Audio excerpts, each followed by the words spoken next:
최범석의 베스트 컬렉션을 뽑는다면 사실 저한테는 매 컬렉션이 베스트 컬렉션이고요. 제가 이번 컬렉션이 제가 만든 컬렉션 중에 제일 쉽게 만든 컬렉션이에요. 제일 시간을 적게 투자한, 그 대신 제일 집중을 많이 했죠. 책상에 앉아서 일은 짧게 하고 생각을 많이 해요. 메모를 많이 하고 자료를 많이 모아놓고. 네. 제가 처음 디자인을 시작했을 땐 하루 종일 디자인만 했거든요. 근데 디자인이 중요한 게 아니라 얼마만큼 집중을 하는 게 중요하더라고요. 최범석이 생각하는 디자인은 그냥 저한테는 삶인 것 같아요. 노점에 있었고 동대문에 있었고 서울 컬렉션에 있었고 이제 뉴욕 컬렉션에 갔어요. 이거는 내가 내 삶을 디자인한 거예요. 그중에 기억 남는 옷들이 되게 많아요. 그래서 몇 명 제가 모델을 불렀어요. 1번 모델부터 좀 일어나 보실래요? 아, 여기 있구나.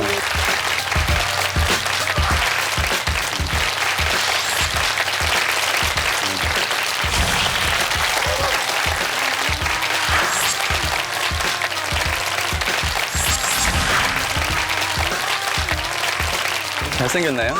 네. 옷이 좋은 거죠. 1번, 2번 같은 경우는 산에 좀 가보자. 그래서 산에 다니다 보니까 아웃도어가 유행이긴 한데 입을 만한 옷이 없는 거예요. 다들 막 다 똑같은 유니폼처럼, 교복처럼 그렇게 다니더라고요. 그래서 아웃도어, 산에 갈 수 있는 걸 제너럴 아이디어 방식대로 풀어본 거예요. 3, 4, 5번 이 옷들은 마지막으로 사귄 여자친구랑 갔던 곳이 생트로페라는 곳이에요. 그때 거기서 얻은 영감으로 만든 옷이에요. 그래서 마린 룩 같은 스트라이브를 좀 넣고, 이 옷 같은 경우는 민트랑 오렌지를 넣었던 건, 오렌지는 남부 프랑스에서 해가 질 때 한국에서보다 훨씬 더 강한 오렌지 빛이 나더라고요. 민트는 이제 물 색깔. 사실 여기 뒤에 보면 여기 생트로페라고 있죠? 네, 이것도 그때 이 컬렉션과 같은 거예요. 네, 여기에 보면은 그때 그 친구랑 같이 갔던 클럽이 여기 있고, 갔던 달, 준에 갔고요. 디자인이라는 건 내 삶의 일부인 것 같아요. 너무 어렵게 파고 드는 게 아니라 내 삶에서 내가 하는, 그러니까 편안하게 하는 게 대중한테도 편안한 것 같고요. 그런 것 같아요. 저도 선생님 옷을 되게 많이 가지고 있는데 언제 어디서나 입어도 좀 편하게 좀 느껴지고, 제가 이제까지 데뷔하면서 수많은 컬렉션과 수많은 쇼를 해봐도 선생님 쇼 하는 게 최고로 재밌게 느껴지고 제일 쓰기 제일 어려운 쇼인 것 같았어요, 이제까지. 지금 대학 교수라고 제가 알고 있는데 네. 대학교에서는 어떤 강의를 주로 하시는지 궁금해서. 서울종합학교에서요. 그냥 실무 위주의 강의를 해요. 작업지서 보여주고, 뭐 정말 더 실전에서 제 생각인데, 대학교 나와서 회사에 들어와서 쓸 수 있을 만한 친구가 없어요. 우리나라 교육 중에. 우리나라 교육도 문제가 있는데 학생 스스로에게도 문제가 있는 것 같아요. 학교에서 가르쳐줄 수 있는 건 그 선생님이 신이 아닌 이상은 지금 나와 있는 교재만큼밖에 못 가르쳐줘요. 이건 유학을 가도 마찬가지예요. 그 불만들을 자기 개발로 바꾸면 되지 않을까.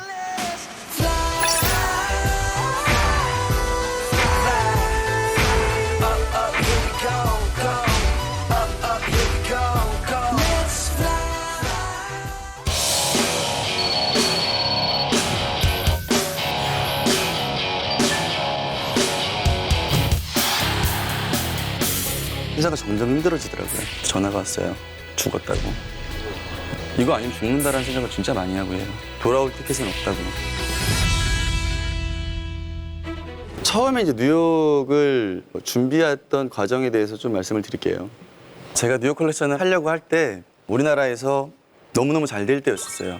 너무너무 잘 되다가 파리에서 어떤 사람이 와서 우리 옷을 바잉해 가고 좀 매장들도 많아지고 매출도 좀 커지다가, 우리나라의 특징이 한 브랜드를 오랫동안 사랑해주지 않아요. 빨리 끓고 빨리 식잖아요. 그래서 어느 순간 하나씩 매출이 줄면서 백화점이 이렇게 있다가 나가라는 얘기를 듣는데 자존심이 너무 상하더라고요. 그래서 기왕 나갈 거면 다 빼겠다. 그래서 한꺼번에 매장을 다 뺐어요. 그러고 나니까 회사를 운영하기가 너무 힘들어지더라고요. 그러면서 한국에서 내가 계속 해야 됐는지, 백화점에서 못 팔면 인컴이 없으니까 문제가 좀 생길 것 같다라는 생각에 고민을 정말 많이 하다가, 그 고민하는 동안 회사가 점점 힘들어지더라고요. 그래서 이제 고민을 막 하는 중에 기자들하고 이야기를 좀 했더니 해외를 나가는 건 어떻겠느냐 얘기를 하고, 해외 개척을 하기 위해서 처음에 이제 밀란 컬렉션을 보고 런던 컬렉션을 보고 파리 컬렉션을 봤어요. 그 컬렉션을 이렇게 보는데 내가 서야 될 자리가 저기인 것 같은데 라는 생각이 들면서 패션하는 사람들, 모델들 이런 걸 보면서 이제 거기서 꿈을 키운 거죠. 그리고 한국으로 돌아온 다음에 회사에다가 뉴욕 컬렉션을 하겠다라고 이야기를 했더니 그때 이제 회사 재정이 제일 힘들 때였었어요. 회사 임원분들이 다 지금은 때가 아니다. 조금 더 모아서 가든가 어떤 투자를 받아서 가든가 그래야 되지 않겠느냐. 한 분도 다 나가란 얘기를 하시는 분이 거의 없었어요. 근데 저는 이제 이미 너무너무 끌어 있었고 마음속엔 결정이 돼 있었어요. 어떤 고통과 어떤 시련이 있더라도 해야 되겠다는 생각을 하고 있었어요. 그래서 이제 스스로 어떻게 해야 될까라는 생각을 하다가 우선 바이어를 만들어야 되겠다는 생각에 미국에 가서 트레이드 쇼라는 게 있어요. 어떤 큰 건물에 이렇게 부스를 이렇게 잘라줘요.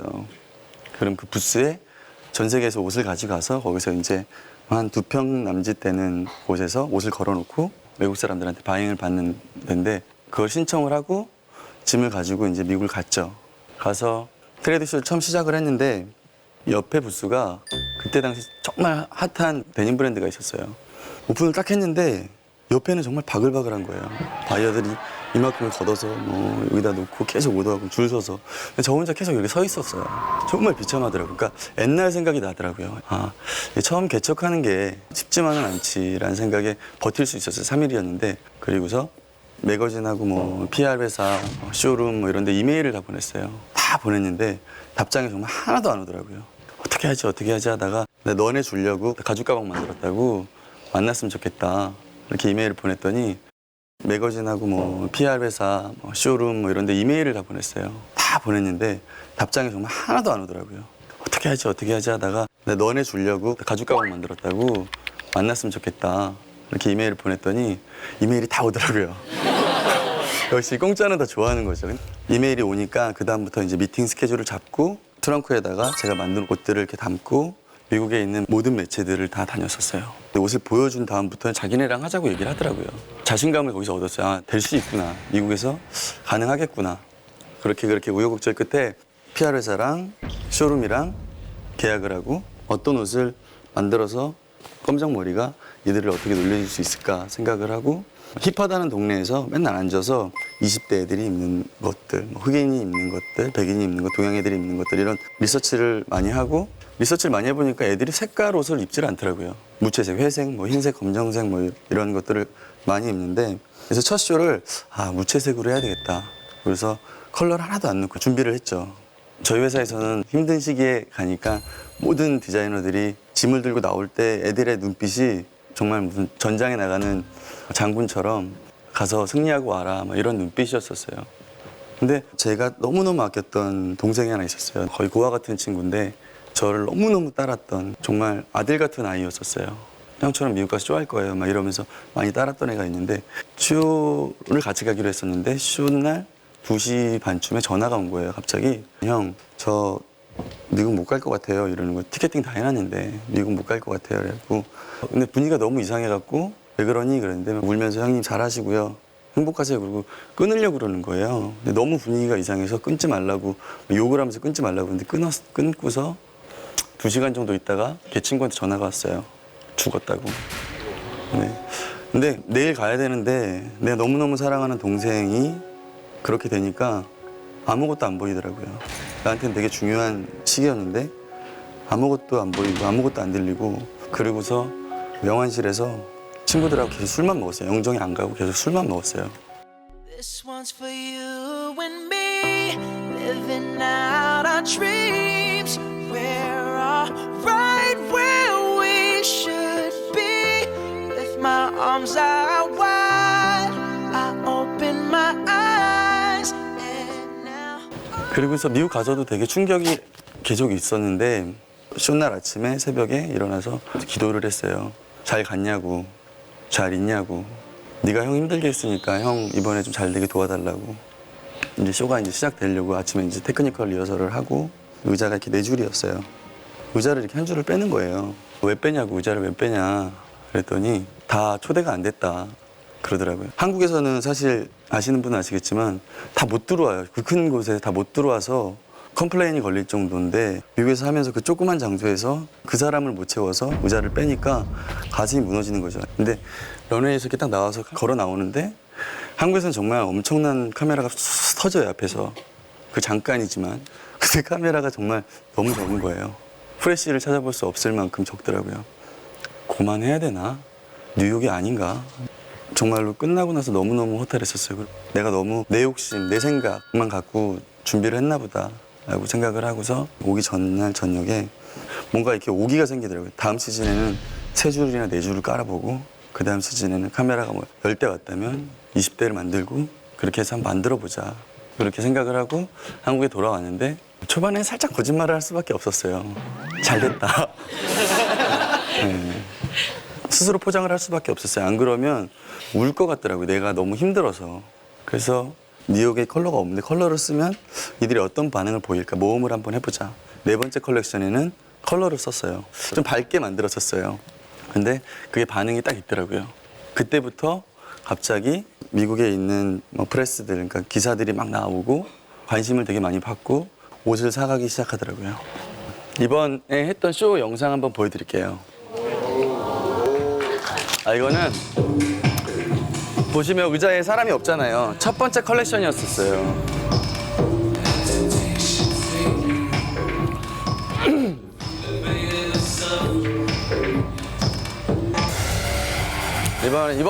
이번에 했던 거.